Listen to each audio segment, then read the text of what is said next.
ওকে ওকে বিসমিল্লাহির রহমানির রহিম। আমাদের মাঝে এখন বক্তব্য রাখবেন বাংলাদেশ ইসলামী ছাত্র শিবিরের ইউআইএ ফজিরার সভাপতি জনাব মোহাম্মদ নজরুল ইসলাম ভাই। আপনার কিছু বলা থাকলে ভাই বলুন।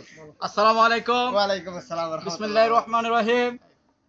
প্রিয় ভাই, আমি আপনাদের সম্মুখে বলতে চাই, আজকে দেশের মধ্যে যত হানাহানি চলতেছে, আমি বলতে চাই প্রধানমন্ত্রী শেখ হাসিনাকে এবং তার দলীয় সান্ডু পান্ডেকে বলতে চাই, যারা আজকে ছাত্রলীগ করতেছে তাদের কি আছে, কি জানে তারা? তারা জানে শুধু মানুষের রক্ত গিলতে।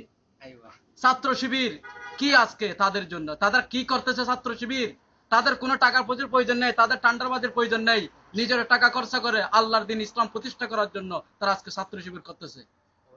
প্রিয় ভাইরা, আমি বলতে চাই আপনাদেরকে, ছাত্র শিবির আজকে যদি মাঠে নামে, যদি প্রশাসন না নামে, যদি ছাত্র শিবির একাই নামে, পুরা বাংলাদেশের সবাই নামলো, ছাত্র শিবিরদের সাথে কেউ পারবে না ইনশাল্লাহ, আমি গ্যারান্টি 100%। সুবহানাল্লাহ। প্রিয় ভাইরা, আপনারা যেভাবে জামাত ইসলামীদের উপর নির্যাতন করতেছেন, আপনাদেরকে আমি মিনতি করে বলি, আপনারা এই বন্ধ করেন। যদি আপনাদের এতই ক্ষমতা থেকে থাকে, তাহলে আপনি প্রশাসন ছাড়া মাঠে নামেন, ছাত্র শিবির মোকাবেলা করছেন। ইনশাল্লাহ আমি গ্যারান্টি দেব, ছাত্র শিবির একজনে 100 জন ছাত্রলীগের সাথে কোনো সমস্যা হবে না। বরকরে হয় সুবহানাল্লাহ। প্রিয় ভাইয়েরা, আর একটা কথা বলতে চাই, আর বাংলাদেশের যে ছাত্র শিবির আমাদের মাঝে যে ইসলামের যে একটা বাংলাদেশ পুরো ইসলাম, আজকে ইসলামকে ধ্বংস করার জন্য যে শেখ হাসিনা যে চাল শুরু করে দিয়েছে, আমরা কোনোদিন এটা মানবো না। ভাইরা আমার, আর একটা কথা আমি আপনাদেরকে বলতে চাই, আপনি যখন জন্ম নেন তখন আপনি মনে রাখবেন যে দাড়িওয়ালা, যে পাঞ্জাবিওয়ালা, যে আপনি জন্ম নেওয়ার সময় আজান দেওয়ার জন্য তাকে প্রয়োজন হয়, আজান দেওয়ার জন্য আপনারা তাকে নিয়ে আসেন।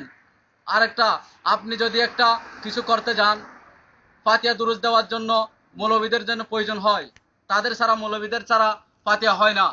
আর একটা বেশি গুরুত্বপূর্ণ জিনিস হচ্ছে, আপনি যখন মারা যান তখন জানাজান পড়ার জন্য মৌলবীদের নিয়ে আসতে হয়।